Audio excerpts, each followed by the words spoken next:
말씀 시편 14편 1절로 7절까지 하나님의 말씀을 같이 합독하겠습니다. 시편 14편 1절로 7절까지입니다. 하나님의 말씀을 같이 합독하겠습니다. 시작. 어리석은 자는 그의 마음에 이르기를 하나님이 없다 하는도다. 그들은 부패하고 그 행실이 가증하니 선을 행하는 자가 없도다. 여호와께서 하늘에서 인생을 굽어 살피사 지각이 있어 하나님을 찾는 자가 있는가 보려 하신즉 다 휘쳐 함께 더러운 자가 되고 선을 행하는 자가 없으니 하나도 없도다. 죄악을 행하는 자는 다 무지하냐. 그들이 떡 먹듯이 내 백성을 먹으면서 여호와를 부르지 아니하는도다. 그러나 거기서 그들은 두려워하였으니 하나님이 의인의 세대에 계심이로다. 너희가 가난한 자의 계획을 부끄럽게 하나 오직 여호와는 그의 피난처가 되시도다. 이스라엘의 구원이 시온에서 나오기를 원하도다. 하나님께서 그의 백성을 포로된 곳에서 돌이키실 때에 야곱이 즐거워하고 이스라엘이 기뻐하리로다. 아멘. 하나님께 예배하는 자들에게 하나님께서 주시는 놀라운 은혜가 가득해서 그 마음에 평강과 희락과 기쁨이 넘쳐나기를 주님의 이름으로 축복합니다. 주님만 사랑하면 아멘 합시다. 지난 한 주 행복하셨습니까? 이렇게 묻는 건 지난 한 주 관계를 잘하며 사셨느냐 이렇게 묻고 있는 것입니다. 사람은 관계 가운데서 행복하기 때문입니다. 먼저 자신과의 관계가 잘 형성되어 있어야 됩니다. 나는 누구인지, 나는 무엇을 하고 있는지, 나는 무엇을 소망하고 있는지 이것들이 내게 정립이 되어져 있어야 그래야 나 자신과 관계를 잘 맺고 살아갈 수 있습니다. 그리고 이웃과의 관계도 잘 맺어야 합니다. 나 이외에 다른 사람은 전부 다 이웃입니다. 사실은 배우자도 이웃이에요. 자녀들도 이웃이고요. 넓게는 같은 직장 생활을 하는 사람 이웃이고 같은 지역에 사는 사람들도 이웃입니다. 우리는 나 이외의 다른 존재들, 다른 공동체, 그들과 삶의 의미를 나누면서 함께 연합하여 살 때에 행복할 수 있습니다. 그래서 나 위에 다른 사람의 존재의 의의를 생각해야 됩니다. 그들도 배려받고 존중받고 사랑받고 그렇게 관계 안에 있을 때에 우리는 행복합니다. 그리고 하나님과의 관계도 잘 맺고 있느냐 점검해야 됩니다. 왜냐하면 우리는 뿌리를 잊을 수가 없는 존재들이기 때문입니다. 어디로 와서 어디로 가는지 존재적인 질문을 피할 수가 없어요. 내가 살아가면서. 그래서 이 질문에 답을 하고 하나님과의 관계를 맺어야 그래야 우리는 행복할 수 있습니다. 하나님과의 관계 가운데서 살아가지 않으면 그러면 우리의 인생은 무질서하게 되고 혼란스럽게 됩니다. 내가 어디로 와서 어디로 가는지를 모르는데 어떻게 인생의 중심이 잡히겠습니까? 어떻게 인생의 질서가 만들어질 수 있겠습니까? 누가 행복합니까? 이 세 가지 관계를 다 잘 맺고 있는 사람이 행복합니다. 그래서 이 관계를 다 인정하고 살아야 하는데요. 불신자들은 한 가지를 인정을 잘 안 하려고 해요. 그건 하나님과의 관계입니다. 자기 자신과의 관계, 남과의 관계는 알고 있는데 하나님과의 관계는 애써 부정하려고 하고 외면하려고 하고 그렇게 살아가려고 발버둥을 칩니다. 가장 중요한 것이 사실은 하나님과의 관계예요. 하나님과의 관계가 잘 형성되어 있으면 자기 자신과의 관계도, 이웃과의 관계도 잘 형성될 수밖에 없습니다. 그런데 가장 중요한 하나님과의 관계가 누락되는 것이죠. 그것은 하나님이 없다, 이렇게 주장하는 겁니다. 하나님이 계신 것을 부정하기 때문에 참된 행복을 모르고, 그래서 인생을 방황하게 되어집니다. 인생이 방황하게 되면요, 죄 가운데 사는 거예요. 죄를 저지르는 것을 무서워하지 않고 두려워하지 않게 됩니다. 오늘 1절 말씀을 보면 어리석은 자는 그의 마음에 이르기를 하나님이 없다 하는도다. 하나님이 없다 하는도다. 무신론자들이지요. 이 무신론을 가리켜서 어리석다는 표현을 썼습니다. 어리석다는 말은 무식하다는 말이 아니에요. 못 배웠다, 지적인 부족이 있다, 그런 말이 아니에요. 여기서 말하는 어리석음은 영적인 무지입니다. 하나님이 계신 줄 모르는 무지, 이것을 성경은 어리석다 이렇게 표현하는데요. 이 어리석다는 말은 히브리어로 나발이라고 말합니다. 실제로 구약 성경에 나발이라는 인물이 있었어요. 그는 이스라엘의 지방의 유지였어요. 부자였다는 소리입니다. 이스라엘은 농사를 짓지 않고 목축을 했잖아요. 주로 목축을 많이 해요. 정착하고 나서 농사도 짓지만. 농사를 지으면 수확기가 추수 때잖아요. 목축하는 사람, 특히 양떼를 많이 길렀는데 양털을 깎는 때가 수확하는 때예요. 양털을 깎는 날은 기간을 정하고 수확을 하는데 그날은 잔치날이기도 해요. 왜냐하면 수입이 들어오니까. 그런데 산적들이 또는 외인들이 그 날을 알고서 때로는 침략을 해요. 그래서 빼앗아 가는 거죠. 왜냐하면 그 양털이 커다란 재산이니까, 재물이니까. 이 나발이라는 사람이 양털 깎기를 하는데요. 다윗과 그 따르는 무리들이 그 양털 깎기를 하는 그 나발을 보호해 주었어요. 지켜줬어요. 도둑들로부터, 산적들로부터, 외인들로부터. 근데 이 당시 다윗은 사울 왕과 적대적인 관계에 있었거든요. 그래서 피해서 지방에 있는 거예요. 지방에 있던 차에 나발을 도와준 거지요. 그 나발한테 우리가 도와줬으니까 그러니까 대가를 좀 다오 했는데 나발이 마음에 야, 이 다윗은 왕과 적대 관계다. 그리고 이 다윗에게 대가를 주게 되면 내 소득이 줄어들어. 다윗이 나쁜 짓을 해서 그래서 왕과 적대적인 관계가 되었다는 것을 사람들이 인정하지 않아요. 다윗은 하나님을 잘 믿는 사람. 그런데 왕의 미움을 받아가지고 도망 다니는 사람. 이렇게 인정을 했어요. 근데 나발은요, 자기가 다윗에게 줄 것을 주지 않으려고 이러한 다윗의 상황을 교모하게 이용하는 거예요. 악의적으로. 그렇게 해서 거절을 해요. 다윗을 악하게 대해요. 왜냐하면 이 나발은 하나님이라는 존재에 대한 그 믿음이 약했기 때문에. 그래서 이 다윗의 어려운 처지를 돕지 않는 거지요. 물질적인 욕심 때문에, 또 정치적인 상황 때문에. 결국은 이 나발이 다윗을 악하게 대한 것이 화근이 되어서 비참하게 죽게 됩니다. 성경은 이 나발에 대해서 이렇게 말합니다. 그는 완악하고 악한 사람이었다. 이름처럼 악한 사람입니다.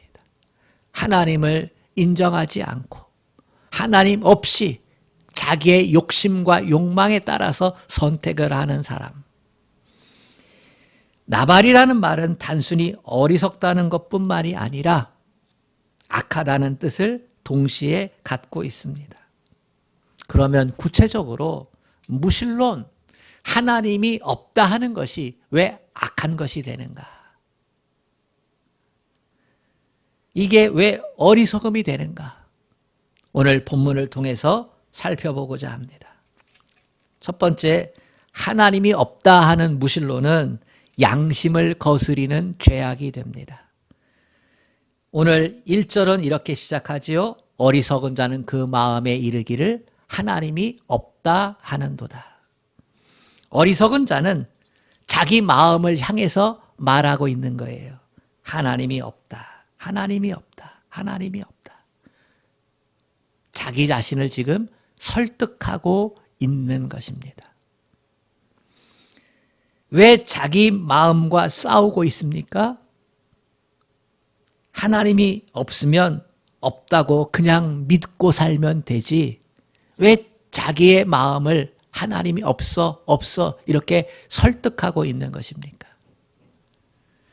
자기 마음 깊은 곳에서 양심이 하나님은 있다, 하나님은 있을지 몰라 라고 속삭이고 있기 때문이에요. 그런데 그 하나님이 없다고 자기 마음을 설득하고 있어요. 한 기독교 심리학자는 무신론에 대해서 이렇게 표현을 했어요.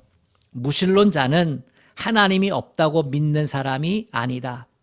자기 안에 각인된 하나님에 대한 의식, 하나님에 대한 인식과 더불어 그 의식을 지우기 위해서 일부러 싸우고 있는 사람이다. 하나님 의식이 있는데 그 의식을 없애버리려고 싸우고 있는 사람이 사실은 무신론자다.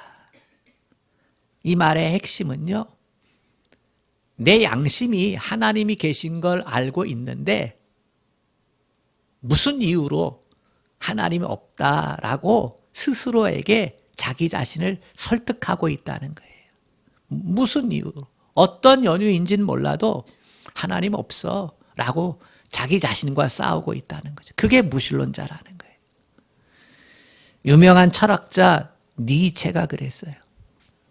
니체는요, 신은 죽었다 이렇게 말하고 다녔어요.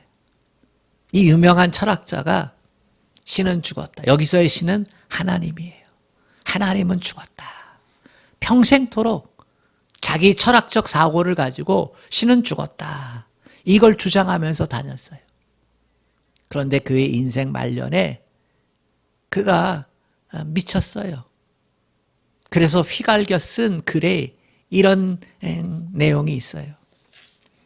신이여, 당신은 살아있고 나는 죽었습니다.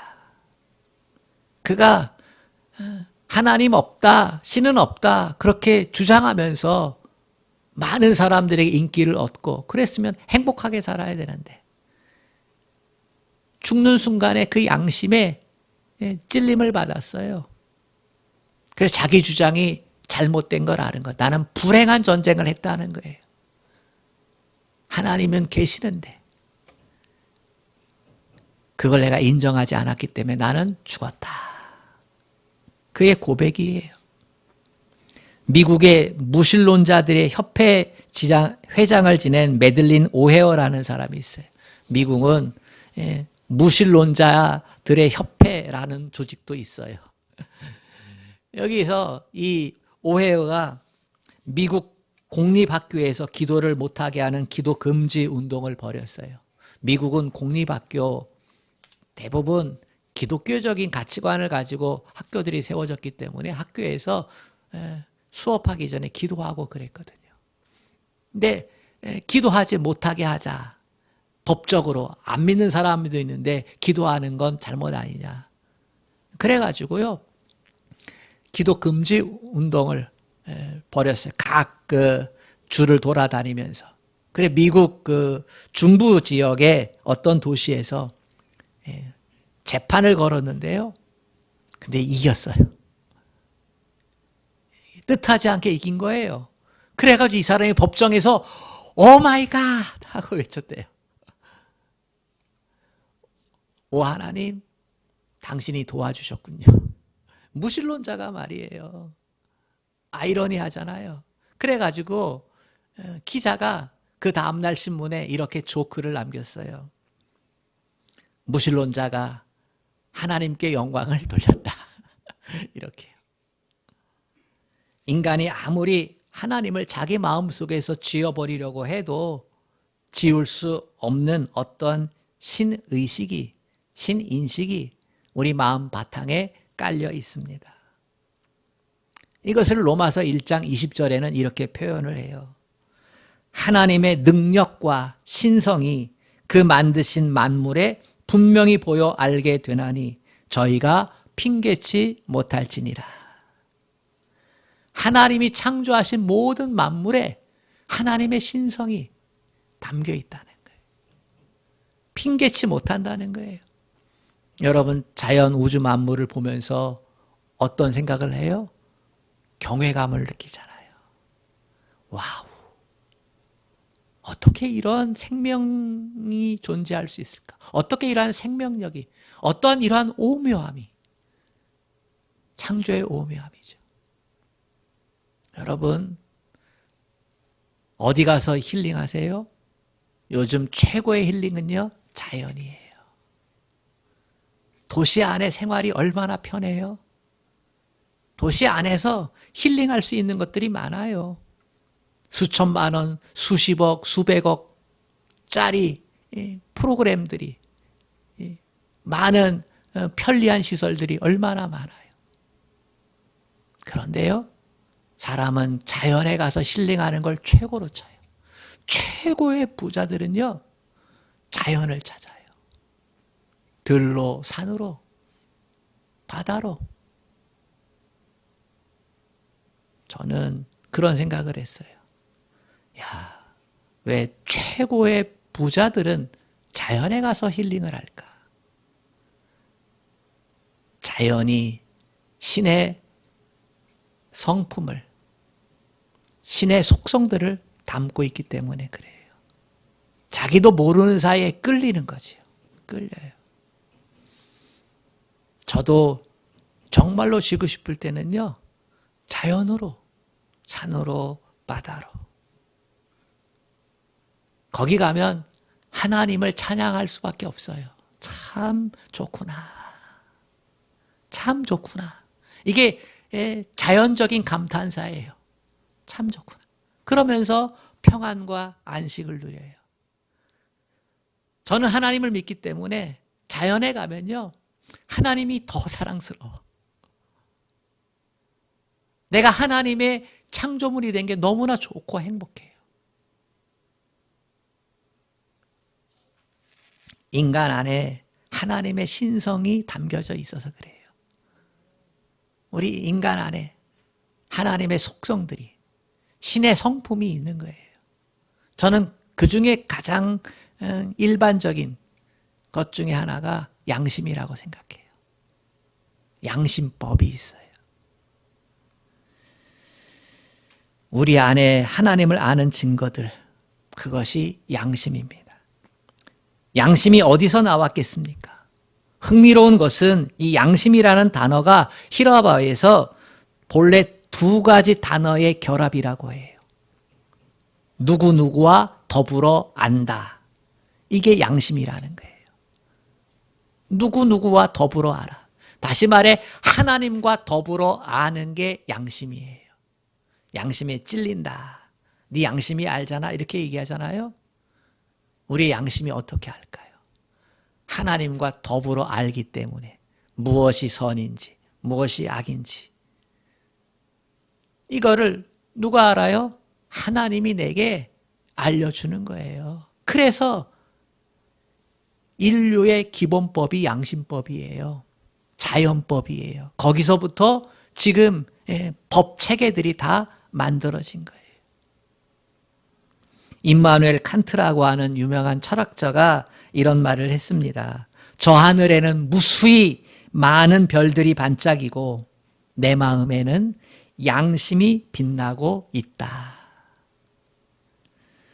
우리 안에서 소리치는 것이 있어요. 양심이죠. 저는 그것이 하나님의 음성이라고 믿습니다. 그런데 무신론은 뭡니까? 무신론은 이러한 양심의 증거를 거스르는 거예요. 하나님이 계시다라고 하는 것을 거스르는 거예요. 따라서 무신론은 양심의 증거를 묵살하고 그렇기 때문에 죄가 되는 것입니다. 여러분, 양심에 거슬리는 사람이요, 죄 많이 져요. 그렇죠? 죄 짓는 사람한테 우리가 그러잖아요. 넌 양심도 없냐? 그 말은 내게는 하나님도 없냐? 그 뜻이에요. 무신론자들의 죄는 양심을 거스른다는 거예요. 두 번째, 무신론은 자기의 죄를 합리화시킵니다. 3절에 보면 다 치우쳤으며 함께 더러운 자가 되고 선을 행하는 자가 없으니 하나도 없도다 그랬어요. 누가? 하나님 없다 하는 존재들이, 하나님 없다 하는 인간들이 다 치우쳤어요. 그래서 함께 더러운 자가 되고 선을 행하는 자가 없으니 하나도 없다. 이 말씀은 사람들이 양심을 속이고 왜 무신론을 주장하고 있는지에 대한 가르침을 주고 있어요. 사람들이 왜 무신론자가 됩니까? 그 이유는 자기 마음대로 하고 싶어서예요. 자기 마음속에 있는 죄악을 은폐하기 위해서예요. 자기가 지은 그 죄를 합리화시키기 위해서 사람들은 무신론을 주장을 합니다. 무신론의 가장 큰 난점은요, 윤리와 도덕이에요. 도스토옙스키.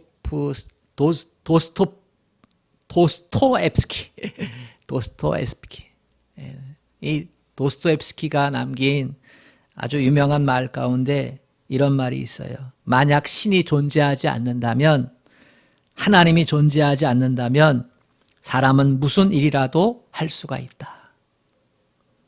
이거는 아주 무서운 소리죠. 하나님이 없을 때가 사람은 자기 마음대로 한다는 거예요. 자기 마음에 옳다고 여기는 소견대로 한다는 거예요. 언제 인류가 망해요? 자기 마음대로 할 때 인류는 망하는 거예요. 역사가 그랬어요. 하나님을 인정하지 않고 자기 마음대로 했던 역사는요, 다 망했어요. 다 망했어요. 하나님이 없을 때에 자기 하고 싶은 대로 사람은 합니다. 하나님이 없다 이 말은요, 모든 질서와 모든 가치를 부정하겠다는 선언이에요. 여러분, 철학자 니체로부터 가장 커다란 영향을 받은 사람 중에 하나가 누군지 아십니까? 히틀러예요. 신은 죽었다. 여기에 영향을 받은 사람이 히틀러. 히틀러는 니체로부터 철학적인 감동을 받고 그것을 실천에 옮긴 정치가예요. 결과가 어때요? 600만 유태인을 학살했어요. 뿐만 아니라 자기의 민족을 전쟁의 도구로 사용했어요. 그렇죠? 유태인만 죽인 게 아니에요. 자기 형제들, 자기 이웃들도 죽이고, 이웃 나라, 이웃 국가들 생명 파괴시켜 버렸잖아요. 하나님 없었기 때문에 자기 소견이 옳은 대로 자기가 신의 자리에 오른 거예요. 하나님이 없으면 우리는 우리 자신이 신이 돼요. 내가 옳다는 거예요. 자기의 옳은 것을 누가 옳다고 부여해줘요? 자기 자신이. 힘을 믿고 권력을 믿고 자기 자신에게 부여가 되어져. 그런 사람이 많으니까 전쟁이 일어나는 거예요.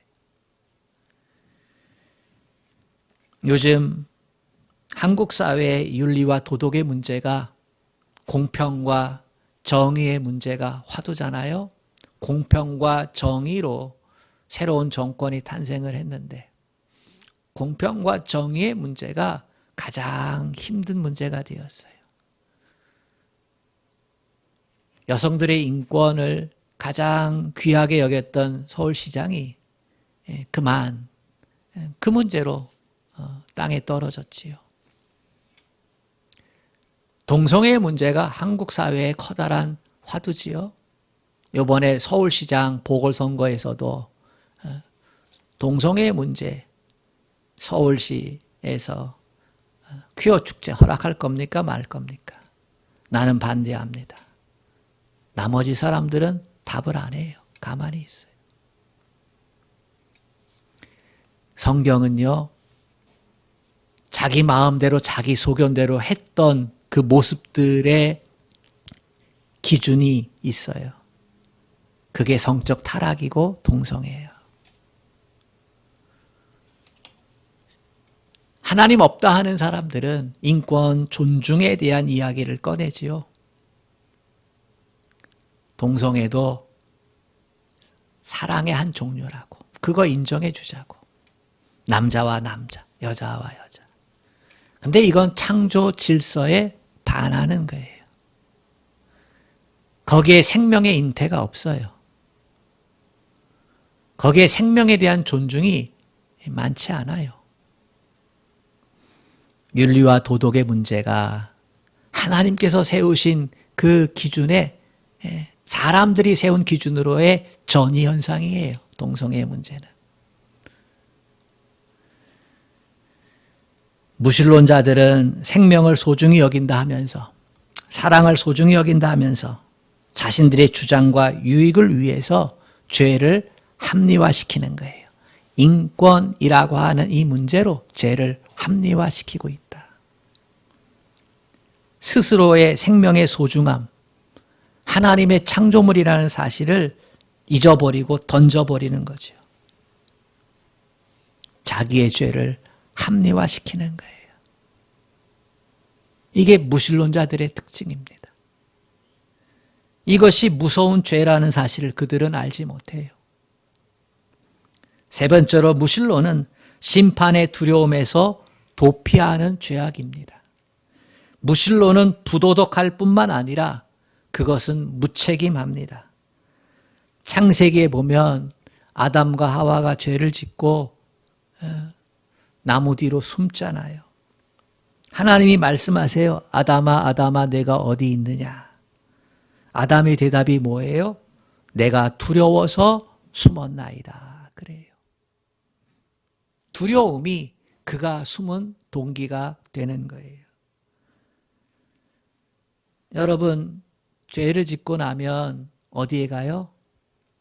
법원에 가잖아요. 재판 받으러. 거기서 형을 언도받잖아요. 죄가 드러나는 자리예요. 그곳은. 그렇게 해서 5년형이든 무기형이든 사형이든 결정이 되잖아요. 근데 무신론자들의 마음 가운데는요, 자기가 지은 것에 대한 형벌에 대한 외면을 담고 있어요. 그래서 두렵기 때문에 하나님이 없다 이렇게 주장하는 거예요. 아주 흥미로운 것은 현대 무신론의 원조 역할을 했던 철학자 한 사람이 있고 심리학자 한 사람이 있었는데, 철학자는 포에르바하고요, 심리학자는 프로이드예요. 둘 다 유명한 사람이니까 한 번쯤은 들어보셨겠죠? 프로이드의 정신분석학은 지금도 아주 유명해요. 이 두 사람이 신은 없다, 하나님은 없다 이렇게 논리적으로 주장했던 사람들인데요. 이들이 왜 종교가 생긴 줄 아느냐? 사람들의 마음의 두려움 때문이다. 인생이 겪는 가난, 질병, 죽음, 그리고 죄, 이것에 위로받고 싶어서 자기를 보호할 수 있는 신을 사람들이 만들어냈다. 이게 종교고 기독교도 그 중에 하나라는 거예요. 신이 있으면 좋겠다. 그래야 보호를 받는다는 거예요. 그래야 용서를 받는다는 거예요. 그래서 사람들이 그러한 신을 만들어냈다는 거죠. 신은 허구다라고 하는 거예요. 현대 수많은 지성인들을 매료시킨 무신론의 가장 중요한 근거가 됐어요. 인간이 연약하기 때문에 두려움을 느껴. 그래서 신을 만들었다는 거죠. 그런데 이러한 논리는 오류가 있습니다. 어떤 오류인지 아세요? 사람이 죄를 지으면 자연히 자기들이 범한 죄나 악 때문에 심판을 두려워할 수밖에 없어요. 아담처럼. 사람은 죄를 지으면 양심이 있기 때문에 벌받기를 두려워해요. 무서워해요. 죄 짓고 마음 편한 사람이 한 사람도 없어요. 다 죄 지으면요 두려워요. 벌받기가 두려운 거죠. 지옥 가기가 두려운 거지요. 그래서 무신론자들도 똑같이 신이 없으면 좋겠다. 이런 생각하는 것입니다. 신이 없으면요 심판으로부터 형벌로부터 자유한 거예요. 신이 없으면 자기의 죄를 물을 존재가 없는 거거든요. 그러니까 인간은 연약해서 신을 만들어냈다고 하지만 무신론자들은 거꾸로 말하면 왜 신 없다고 얘기하느냐라고 하면 논리적인 오류로 신이 없으면 자유하니까. 죄로부터 자유하니까.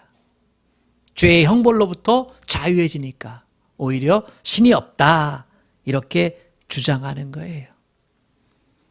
그래서 수많은 사람들이 무신론을 말하면서 온갖 더러운 죄를 다 짓는 겁니다. 여러분 무신론자가 죄를 많이 짓겠어요? 하나님을 믿는 사람이 죄를 많이 짓겠어요?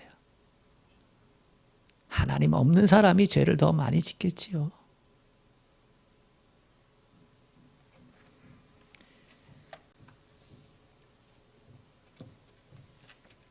오늘 본문 5절을 보면 저희가 거기서 두려워하고 두려워하였으니 하나님이 의인의 세대에 계심이로다. 여기서의 두려움은요, 신에 대한 두려움이에요. 성경에 보면 제자들과 예수님이 배를 타고 갈릴리 바다를 배 타고 가는데 풍랑이 일었어요. 뱃사람들이잖아요, 제자들이. 근데 그 풍랑은 뱃사람들도 두려워할 만큼 거대한 풍랑이야. 당장 죽을 것 같아요. 무서워 떨면서 잠자던 예수님을 깨우잖아요. 그때 예수님이 바람과 바다를 꾸짖었어요. 그랬더니 잔잔하게 된 거예요. 그때 제자들은요, 바람과 바다보다 더 큰 두려움을 느껴요. 어떤 두려움이요? 저가 누기에, 예수님이 누기에 바람과 바다도 순종하는가.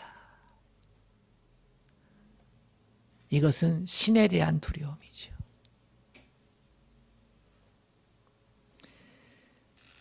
왜 두렵냐? 성경은 더 근본적인 두려움. 하나님이 계시기 때문에 두려워하는 것에 대한 이야기를 해요. 신에 대한 두려움. 그것 때문에 우리는 죄를 멀리할 수 있어요. 가난이 주는 두려움이 있지요. 질병이 주는 두려움이 있지요. 내가 잘못하게 판단하고 실수하고 실패한 두려움들이 있지요. 그러나 그거보다 더 큰 두려움은요, 하나님. 그 두려움을 경외라고 얘기하는 거예요. 근데 사람은 작은 것에 대한 두려움, 그거 피하려고 하나님이 계시다는 것에 대한 두려움을 잊어버리려고 해요. 우리에게 중요한 것은 무엇입니까? 어떻게 하면 무신론자들의 속삭임에 빠지지 않고 하나님 없다 하는 이 세상의 그러한 유행, 이 세상의 흐름에 반해서 하나님이 계시다. 이렇게 믿고서 믿음의 삶을 더 잘 살 수 있을까? 요즘 세상은 온통 하나님 없다 하는 사람들의 득세 같아요. 코로나 상황 가운데서 믿음의 사람들도 많이 무신론 쪽으로 마음이 빼앗기고 있는 것 같아요. 얼마나 답답한지 몰라요.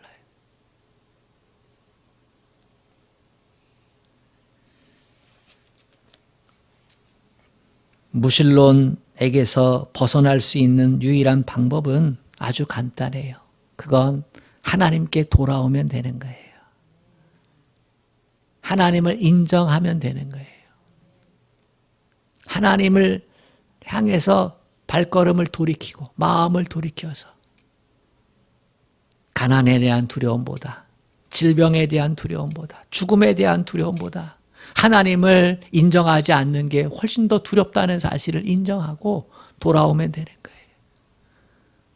하나님은 피난처가 되어주셔요. 성경에 보면 피난처라고 하는 이 이미지를 가장 정확하게 드러난 제도가 하나 있어요. 그게 도피성이에요. 사람이 생명을 해하는 죄가 가장 큰 죄잖아요. 다른 사람의 생명을 해하면 자기 생명도 어떻게 돼요? 사회적인 규약에 의해서 자기 생명도 빼앗기는 거예요. 특별히 부지중에 죄를 지었어. 내가 의도치 않게 악한 의도를 가지지 않고 실수로 사람을 죽였다. 그럼에도 불구하고 그 당시의 법은 어때요? 이는 이, 눈에는 눈. 이런 게 고대 근동의 통념이었고 이스라엘에도 그러한 모습이 있었어요. 그때 도피성 제도를 하나님이 만들어 주신 거죠. 제사장이 살고 있는 이스라엘은 각 지파별로 땅을 분배받고 그리고 레위인들을 그 곳에 흩어져 살게 했잖아요. 그러니까 레위인들이 있는 곳에 도피성을 만들어 놓은 거예요. 부지불식 중에 죄를 지은 사람, 그래서 생명을 해 받을 수 있는 사람들은 도피성으로 다 피해라. 거기서는 세상법이 주장되지 못해요. 그곳에만 가면 보호받을 수 있어요. 보호받을 수 있다. 우리에게 인생의 도피성은 예수 그리스도예요. 예수님께 오면 우리는 우리의 죄를 가리움을 받고 뿐만 아니라 씻김 받고 그리고 보호받을 수 있어요. 스스로를 지키는 것보다 주님이 지켜주는 게 우리가 더 안전해요. 그걸 어떻게 할 수 있어요? 우리의 양심이 알 수 있어요. 우리의 마음의 상태가 그것을 알 수 있어요. 내가 나를 지키는 것보다 하나님 없다 하면서 내가 나를 보호하고 내가 내 죄를 가리우고 그거는 행복하지 않아요. 예수님께 와서 내 죄를 용서받고 대속의 은혜를 주신 그 주님의 은혜를 덧입어서 하나님이 계심을 고백하면서 새로운 존재로 살아가는 것. 무신론자가 행복할까요? 하나님을 믿는 자가 행복할까요? 하나님께로 돌아오는 자가 행복합니다. 오늘 성경은 하나님께 돌아오는 자에게 하나님은 피난처가 되어주신다고 했어요. 5절에 보면 그러나 거기서 그들을 두려워하고 두려워하였으니 하나님이 의인의 세대에 계심이로다. 의인의 세대, 하나님이 계심을 인정하는 사람들에게 하나님은 보호해 주시고 지켜주시고 돌봐주신다는 거예요. 그 하나님과의 관계가 잘 맺어 있을 때 우리는 행복하게 살아가게 될 줄로 믿습니다. 사랑하는 여러분, 예수님 안에 용서가 있습니다. 예수님 안에 구원이 있습니다. 예수님 안에서 하나님께서 하시는 심판과 진노를 피할 수 있게 됩니다. 그 은혜를 가지고 하나님 품 안에 거하면서 살아갈 수 있기를 주님의 이름으로 축복합니다. 아멘. 하나님 아버지, 하나님 없다 하는 세상 사람들이 득세하는 때입니다. 하나님 아버지, 우리에게 하나님이 계심을 아는 영적 지혜를 허락하여 주시옵소서. 하나님 앞에 나와 우리의 잘못과 우리의 연약함을 아뢰고 용서받고 하나님의 강함으로 우리를 채워서 이 세상에서 더욱 복된 인생을 살아갈 수 있도록 도와주시기를 간절히 바라고 원하옵나이다. 가짜 행복에 마음 뺏기지 않게 하소서. 가짜 안전에 속지 않게 하여 주옵소서. 우리를 지켜주시고 우리를 보호하시고 우리에게 영생을 주시는 분은 하나님뿐임을 잊지 않게 하여 주시옵소서. 그분을 찬양하고 그분을 경배하고 그분께 예배하면서 하나님과 더불어 살아갈 수 있는 우리 모든 인생 되어지게 지켜주시옵소서. 예수님의 이름으로 기도합니다. 아멘.